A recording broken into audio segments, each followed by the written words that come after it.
Music is a form of expression that touches the spirit and leaves a lasting impression.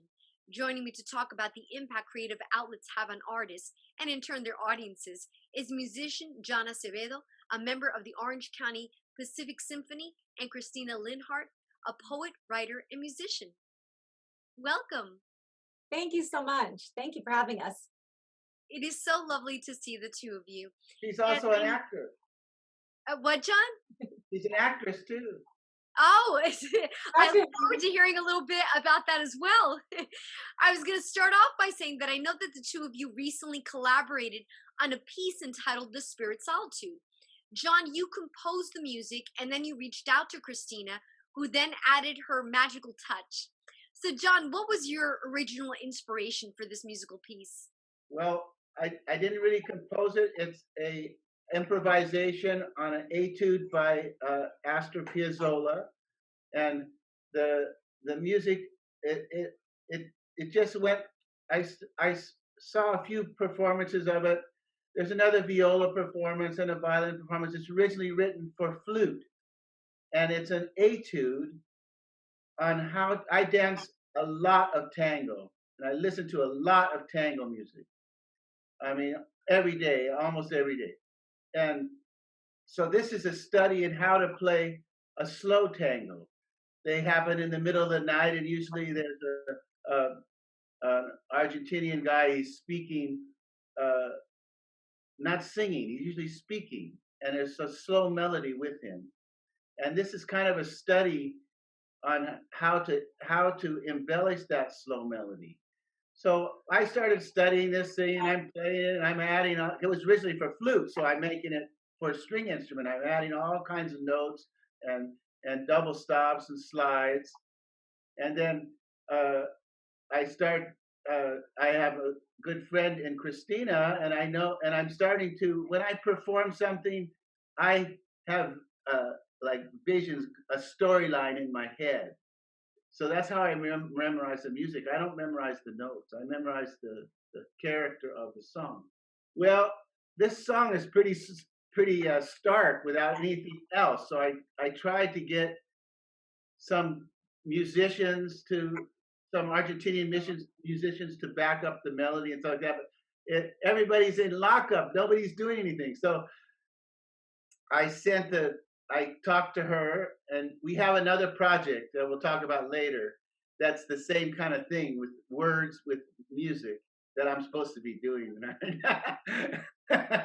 But this project, I sent it to her really quick. I said, here's 10 sections. I recorded it in sections so that she could just write a little something for each section. And she says, okay, I'll think about it. In one day, she got it back to me. And then I said, okay, let's rehearse it. Let's rehearse it. Then we met one short time, and I said, and it went very well. And I needed to record it. I recorded it, what we did, because it's all kind of ad lib, and try to put it together I put the words and the music together in a kind of a rough draft. And I said, let's rehearse it again. Then I got COVID, and she can't see me. Then, okay, I'm better. Then she got COVID. We couldn't rehearse it. So after we're all pretty much better, we rehearsed it twice. And then she studied this kind of performance at Cal Arts. Well, I went to USC, but I had friends at Cal Arts while I was at USC, and I ended up performing at Cal Arts a lot more because Cal Arts was very open to more improvisation and expression. So yes, when John sent me the piece of music, the first thing that came to mind was, because it was in the heart of when we really shut down. No stores were open, the parks weren't even open, the beaches weren't open, everything was shut down. And I was very concerned about so many communities, because I worked in a lot of underserved communities in Los Angeles, and I really was worried about not just the virus for them, but for people, children who have no access to going to school, don't even have access to computers to get to the Zoom classes. And I saw these long hallways of solitude. It felt sort of Victorian era to me. And it felt like this spirit going down these long hallways of solitude and what we're all going through. And so I just pretty much wrote what came to me. That's what I thought was so beautiful. There were lyrics as I was watching the video that you recorded, and I'm going to quote them. You said, "The world as we know it has changed." And that's so true. Yeah, and that was still back in the time when I thought, because when was that? That was it was just May. I remember it was May because it was right when I came out of my surgery, and I thought, oh, everything's going to be back to normal by June, and here we are, and then the whole year, so the world really has changed, and there will be things that they'll change forever. Both of you are artists. What type of feedback have you received from fellow musicians, from friends and family about this particular piece? Oh, I've gotten a lot of great response from people about this piece, that it captures what's going on in society right now. Although it's a very brief soliloquy of what's happening, but for the musicians, we're just sitting at home. I can't go anywhere. All I can do is practice. That's it. And I don't have a family with me. I don't have a significant other. I practice. I'm a very avid dancer, so I dance a lot. I have occasionally some people take a chance and they come over and dance with me, but they're not going anywhere else. Then they go back, and I'm all by myself again, practicing and all the time. So when I sent it to her, I really worked on this piece a lot. I had it all by memory and everything. So it was easy for me to follow her words. And then I made it a little more difficult for her because she had to follow me a little bit in a couple of places. The writing part was easy, writing the poem, because the way John performed it and the piece and how he arranged it just spoke immediately to me. But the painstaking part was getting it to fit right into the music, because John's a virtuoso. So it wasn't just speak music. It had to fit into different areas. So that was the hard part. And first I'm like, forget it. I'm so glad that we worked on it, and it was and the filming. Laszlo, who filmed it for us, I thought did a nice job, and we got wonderful response from the Pacific Symphony. From the marketing director had reached out and posted about it on the blog, and so yeah, so it's been very fulfilling that we did it. I'm really glad we did it. Well, I'm so happy that the two of you are doing better. John mentioned that both of you had COVID, so I'm so pleased to know that both of you are doing so much better. And thank you. Sorry. I was going to say my case was so mild. I lost my sense of smell, and I felt lightheaded. But other than that, I didn't feel sick. And that's sort of what's novel about this virus, is that some people don't even feel a thing. My significant other didn't feel a thing. He felt fabulous, actually. He was working out all the time. And he got it. He got it also. He never would have known, which is why I think why it spread so much is because they predict like 30% of the population who had it didn't even know they had it, because he felt fabulous, but he had to test because I had it. And I wouldn't have even thought I had it, but I was testing for my veterans, but I felt lightheaded. And so I wrote about that too. I wrote a little article about channeling COVID, but so it's very different. And then other people pass away from it. So it's I think that's why there's been a lot of concern about it, is that nobody knows, you could have had it and never known. Yeah, when I got it, it was pretty serious for 3 days. I mean, I was pretty knocked out. But I got it just when Los Angeles first started to open back up. That's when I took a chance. I went out to a friend's party. There's only like 6, 7 people there. But I don't think I got it from the party. I also went downtown to the garment district right before that. So I had a big breakout there. So I'm sure I got it from that garment district, because nobody at the party got it. Nobody had it. So it was pretty serious. But back to some of the response from the video. My conductor wrote me a very nice email saying that the music the words depicted the music, the commingling and the meaning of the sound with the words was very, very very keen.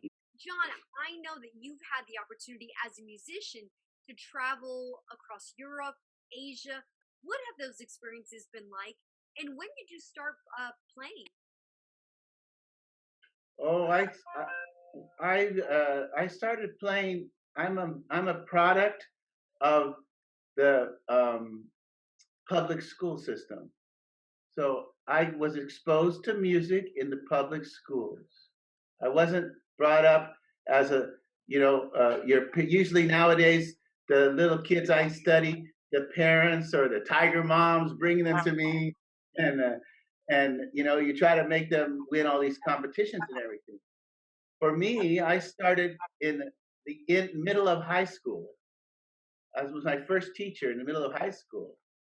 So I was just totally inspired, and you follow what you like to do. And then my family are very notable athletes. One's a pro baseball player. I have two uncles in the Olympics, but I realized I'm a very good athlete at that point, and I was doing sports all the time.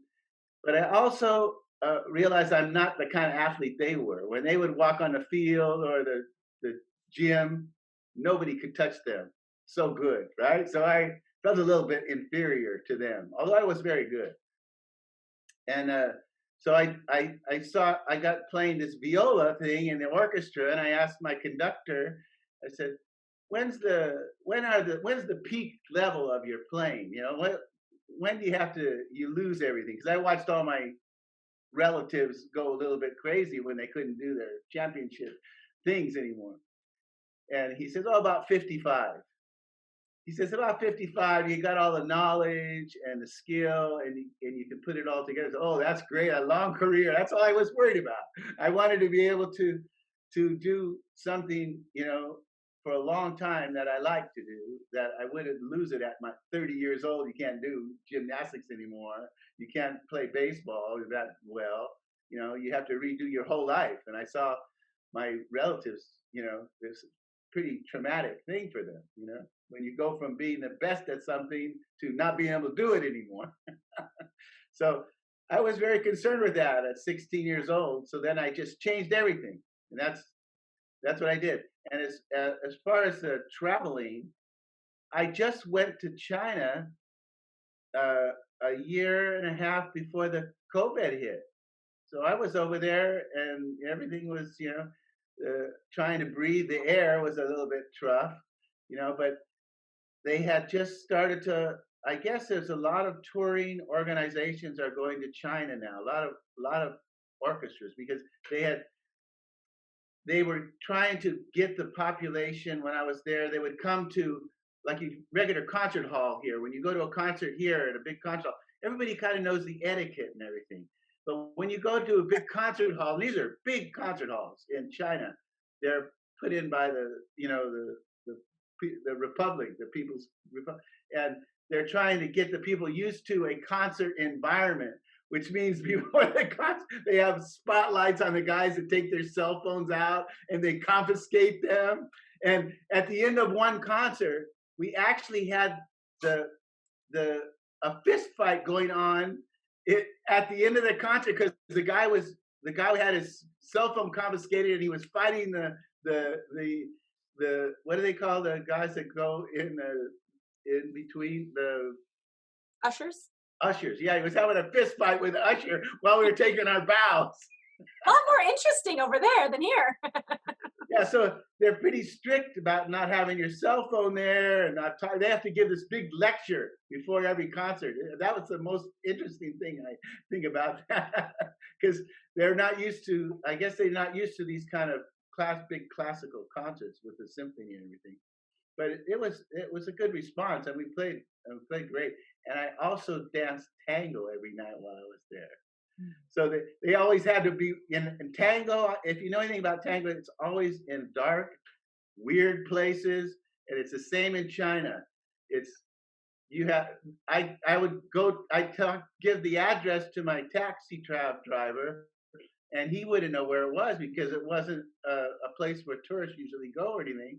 And so he would just drop me off at this end of this black street, and I would try to find sometimes I just listened for the tango music and I would find the place. But it was, they always looked for me in the morning to see if I got back.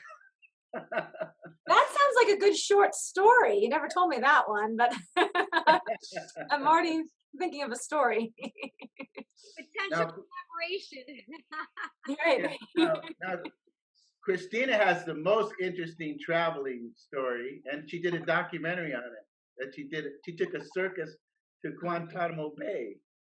So talk about that a little bit. Right. So I grew up. I grew up commuting between Los Angeles and Germany, Switzerland, Austria. And my family was very steeped in classical music. So I got all that training, but I was also very excited about the cabaret and circus that I saw in Europe. And so circus was really where my true heart was. So I always say I'm a circus performer whose trick is I can sing opera. And so in 2006, quite a while ago, at the peak of the controversy over Guantanamo, I was invited to go with a very small circus, some ex-Cirque du Soleil members. We were taken down to Guantanamo Bay to perform there. And I thought, are we performing for the detainees? And they're like, no. And I thought, oh, we're performing for the soldiers. I'll wear something sexy. And they said, no, it's for the children. I'm like, children in Guantanamo Bay? And so it was very surreal. And I had no intention of making a documentary, but one of our clowns surreptitiously shot, so stole some footage. And then several years later, almost 6 years later, I put it together in a short documentary called Guantanamo Circus. And that's available on Amazon Prime and Roku. And it doesn't make any strong political statement. It lets the viewers, see for themselves. It's sort of like the clown always had diplomatic immunity. And so I was feeling that through the eyes of a clown, you see what's happening. And actually what I was proud about the documentary is people on both sides of the political spectrum, on opposite sides of the political spectrum, appreciated the documentary. So I felt that we accomplished something in not making any kind of propaganda piece. We just, through the eyes of a clown, saw Guantanamo. So Guantanamo Circus. And the documentary won an award as well. So it did. It won. Thank you. Yes. It won the Hollywood Fame Award. And then also the Library of Congress asked to have it in the permanent collection, which is rare. Only a few films a year are picked for that. So that was actually very reassuring to know that it's there for eternity, that they'll protect it. So in addition to being a writer, a filmmaker, a musician, you're also an actress. And so you've taken all of these passions of yours and have created these beautiful, I'd say, art forms that you get to share with others. And two things that come to mind are albums that you produce. One is Circus Sanctuary, and the other one is Voodoo Princess. Can you talk to us a little bit about them? Yes, so both my albums, I produced them quite a while ago.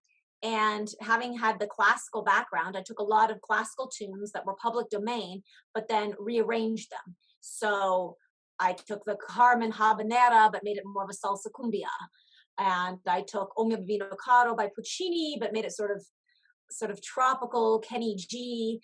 And so my first album, Circus Sanctuary, I was back in my early 20s, I was working a lot of clown gigs. And so with the money I made from clown gigs, I made Circus Sanctuary. And then later I was working as a hula dancer. And with the money I made as a hula dancer, I made Voodoo Princess.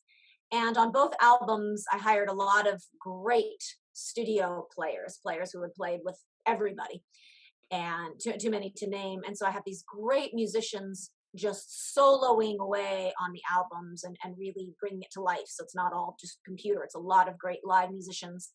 And then I took my vocals out and used just the instrumentals as the soundtrack for Guantanamo Circus. But so that I didn't have to pay for a score. But so my two albums, Circus Sanctuary and Voodoo Princess, are both on Spotify, iTunes, Apple Music. Although I think you have to look up my name, Christina Linhardt, because I think I did see another Voodoo Princess out there. Someone stole it, but yeah, it's all out there online in Spotify. Watch it. And John, you touched on something at the beginning. You said that the two of you are working on another collaboration. Can you share with us a little bit about that? Yes, I'm the one that's diligently trying to work on it. I have to say that because she's a little upset I'm not finished yet. But yeah, it's a great children's story that Christina wrote, and I kind of commissioned it for her. I gave her the idea because I used to listen to a lot of word jazz, and I'm always doing these children's concerts in my orchestra. We do like 5 or 6 a year or something, and I always feel like, wow, this is I have an idea for this kind of thing, and in this word jazz that I listen to, this particular person is named Ken Nordine. He's in the 50s and 60s. He became very popular for this style of word jazz where he takes a color, a word, a green or blue, and he gives it character in the story. And behind that word, uh, he will have he'll have jazz music like improvised, and he just speaks over it. He used to go to jazz cafes all the time and do these live performances. So I asked Christina, can you write something that uses the musical terminology, musical terms, like allegro or uh, bass clef and things like that. Can you write a story that uses all these words, and then I'll try to figure out how to put music to these things. And she came up with another circus idea. And tell him the name of it. So it's Benny's Allegro Carnival. And I remember when John first mentioned it. And then I went away to Switzerland and I was on Lake Lucerne, and it just all sort of came to me. John inspires me to write. I have to say that a lot of my writing came from just John saying, hey, here's an idea. And so it was anthropomorphizing the musical terms so that kids could relate to characters. So we have the characters Mrs. Treble Clef and Mr. Bass Clef, so that all of them had personalities so that kids could then relate to musical terms as characters and start to get to understand musical terms. But it's all seen through the eyes of a teddy bear, except the teddy bear doesn't have any eyes. He's only going into the world of music. So all we have to do is finish it up. And he's being led around by Princess Aria. Is that the name? The Aria Fairy. The Aria Fairy. The Aria Fairy. So it's a way that hopefully, because it was always important to me, I felt in the United States, having grown up in Europe, in the United States, kids don't have as much classical music education. You see it much more in Asian countries. You see it much more in European countries. And I don't see it as much in the US. And I really believe in the Mozart effect, that listening to classical music is really good for the brain. And so the hopes is that this piece will help get more and more children involved in classical music, interested in classical music. So it seems during this pandemic, both of you have really taken advantage of your love. Solitude. Uses have been at an all-time high. Would that be fairly accurate to say?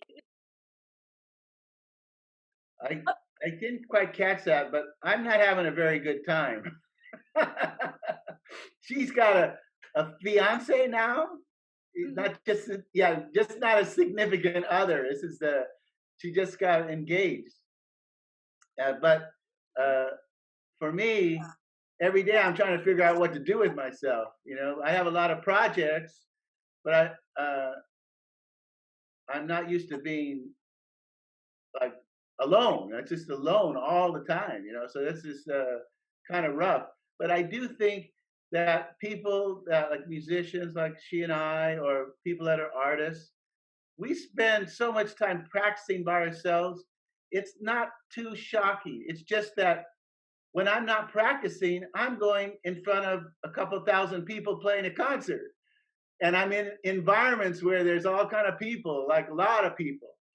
So I don't have that part is gone. The closest thing that comes when I go to the supermarket, I see people, but you don't see their face. That reminds me of the quote from Janis Joplin.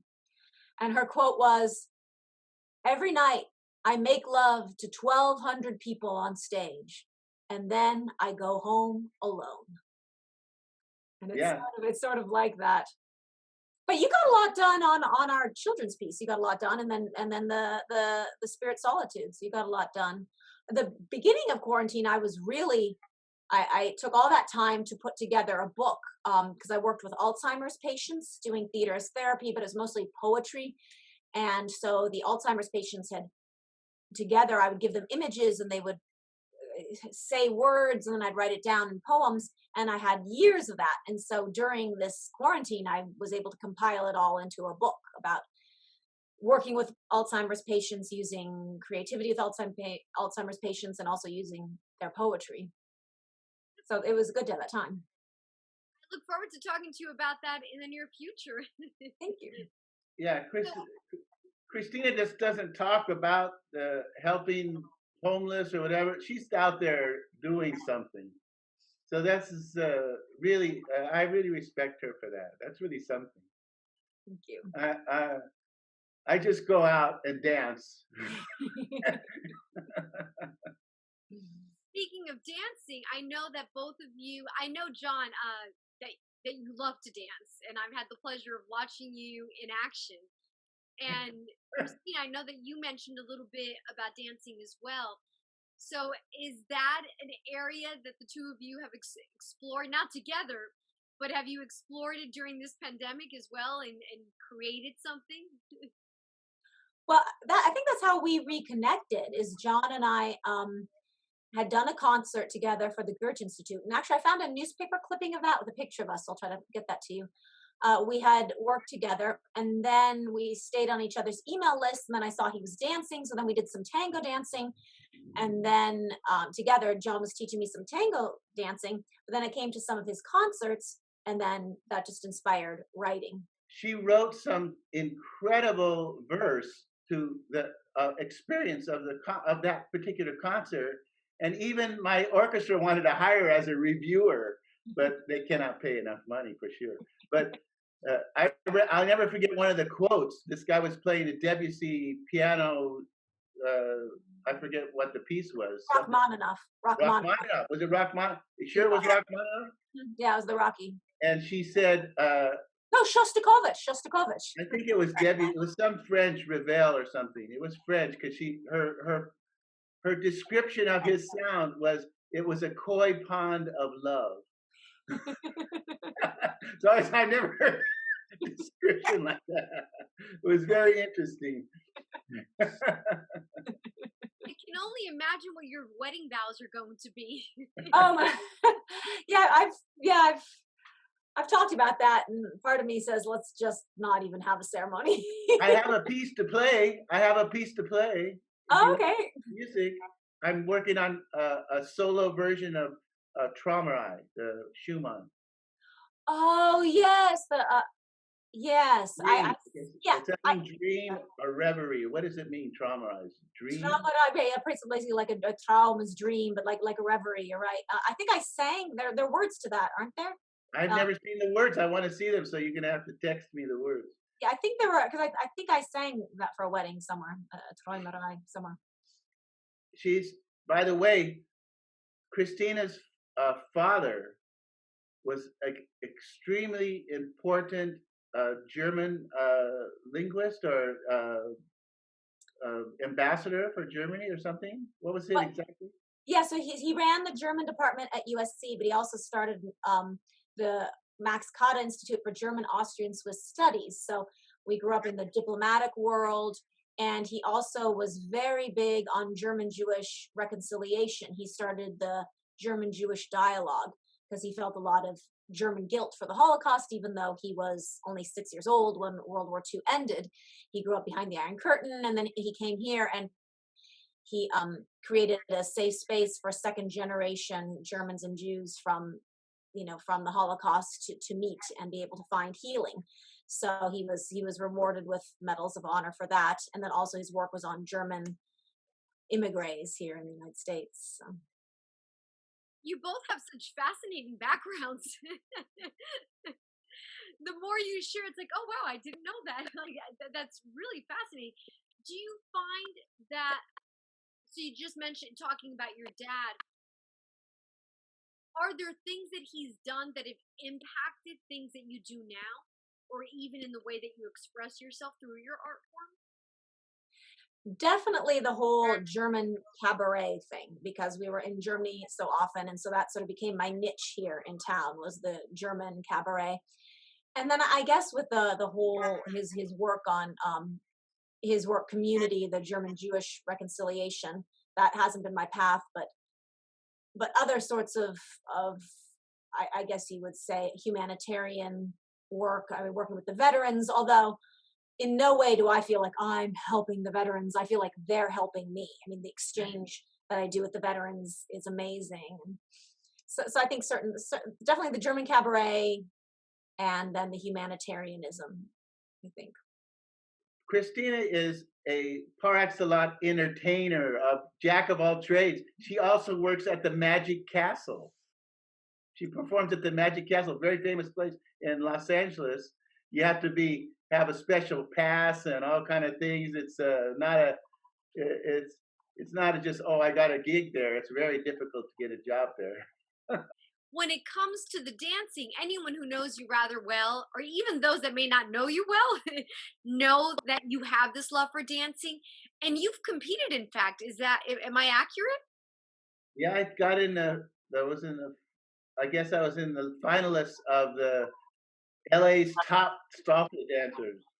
So the two of you, Christina and as well as John, what's in store for 2021? I mean, obviously, we're hoping that that we reach some type of normalcy, but let's well, in the event that some normalcy does not arrive sometime soon, what types of projects are you going to be working on? You've already mentioned a collaboration the two of you are in the process of, and I guess what other things can we expect? Can viewers expect? And your fans, and because both of you are work in outlets where you have audiences.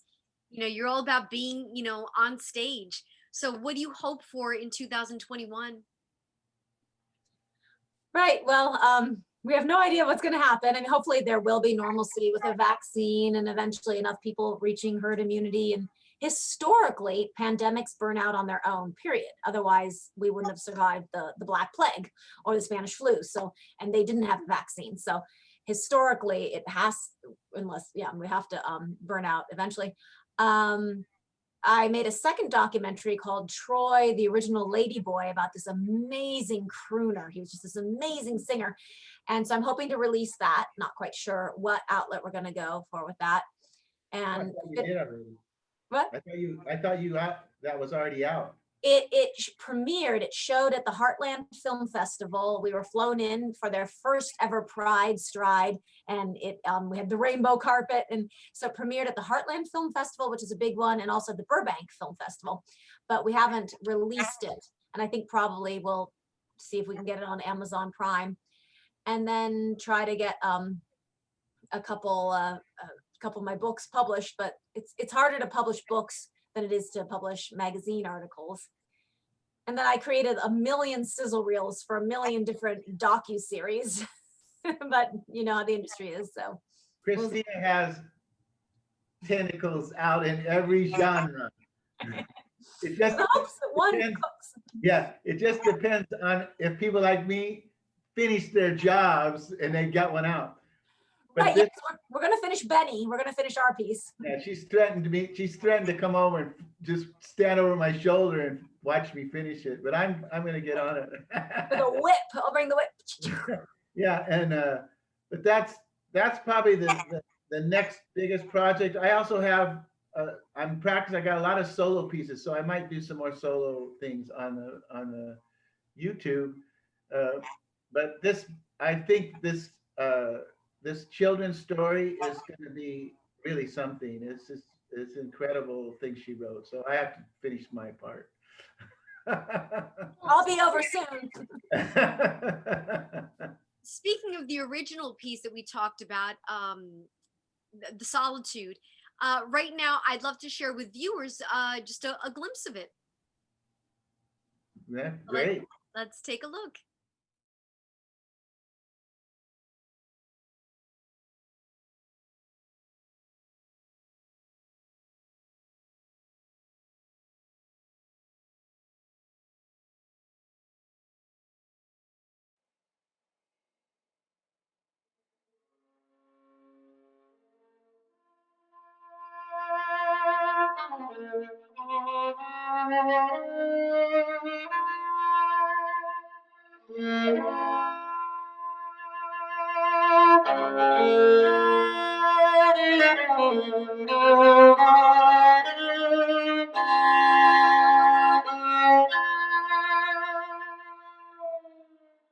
The spirit of solitude is an unwanted guest.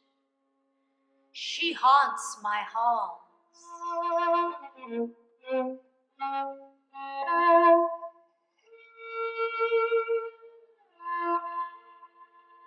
An unforgiving whisper.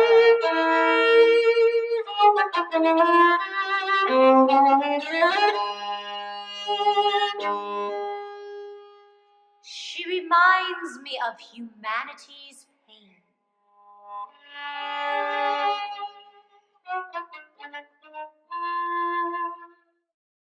Viewers are definitely going to enjoy this full piece, and I'll be airing it at the end of our interview. But I loved the editing. I have to say, it was really creative how it was done, where you can see John at his finest performing, and then you have like this cameo, this beautiful. It made me think of, and I say this in a positive way, almost like a ghost, like this That fairy, was the this, idea. yeah, this beautiful image of you then, Christina, sharing with us, your words, and the words are so poignant and so fitting with what you were saying about the pandemic and the solitude and the fact that the despair that many people are feeling. So it really is a treat, and it was so beautiful to listen to, and very calming and soothing, I must say. Yeah, I've gotten both ends of the spectrum. I've got the whole spectrum of responses from this thing. My best friend, when he heard it, and he lives also on the East Coast like you, he says, "Well, it was really great playing, John. What do you want me to go kill myself now?" Because it's kind of dark. It's a little bit dark. Right. And then I got great responses from the director and the conductor of my orchestra, and they did a nice little blog for us, and they put it on their site. So it, for me, I feel like it really demonstrates what goes through my head when I'm playing, because like I said, I don't memorize notes. Once I have the notes down, I memorize a story that goes with the notes. Like the video that I made right before this one was Bach's Chromatic Fantasy. Very difficult piece. It's almost impossible on the viola. And that thing's 10, 15 minutes long. And I couldn't memorize it very well. And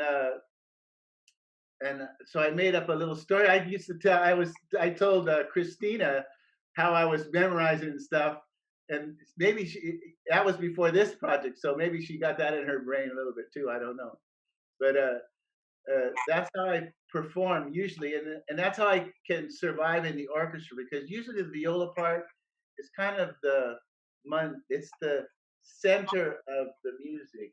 There's really you're never in the limelight very often in the music. So when you're just playing a whole note while everything's going around you, and you maybe have to play 60 nights of the same thing, the only way you're going to survive is to have a story that goes with the music, make it interesting. You can only analyze the music so much when you're listening to it. This is a D major, blah blah blah. You know, this chord, this rhythm. I got a count here, whatever. After you've played it a whole bunch, it's easy to become bored with the music. So you create a story in your brain, to, oh yeah, that's interesting. This is coming, so you don't get, and it actually makes you play a lot better too. So that's Thank you for sharing that insight because I wouldn't have known that. And to our viewers, it's nice to see what musicians are thinking as they're doing it because you're correct. You're doing this night after night, and depending on how long or how often, I mean, this could be months perhaps. That yeah, I never thought about that. I just and I've had the pleasure of watching you perform, and it's just breathtaking, and it's just such beautiful music and soothing, and gosh, it's just gorgeous. But I never thought that, yeah, from my perspective is very different from you that you're doing it on a regular basis, the same thing day after day. So thank you for sharing that tidbit with us. Well, I get the feeling that this piece that you collaborated on, you never know what, once we reach some type of normalcy, where it might go. Mm. I am envisioning the two of you performing this live for a big audience. well, So that's pretty much a live performance that we did, and that's what we designed it as. We even have a dancer that's going to dance in between us behind a black screen with a light, but we can't do anything with it because we're shut down. yeah, yet, but it But will it's, happen. right, and it's nice to make such a good video of it that is eternal. But yes, I look forward to getting to do it in some sort of chamber music situation. Without a doubt, I'm predicting that's definitely going to happen, and I hope I have the pleasure of seeing it live. But I'd like to thank the two of you for your time, for your artistic love, passion, for sharing with us the creative process, for sharing with us this beautiful performance. And I look forward to hearing more from both of you. And to our viewers, if you want to hear more of their music, more of this particular performance, you can check out John at John Acevedo on YouTube and Christina Linhardt on YouTube as well. And just thank you to both of you and continued success. Please stay safe. You also thank you very much for the interview. It's really nice of you. Yes, thank you so much. Thank you. This has been beautiful. Thank you. Thank you. It's been a pleasure. Thank you so much.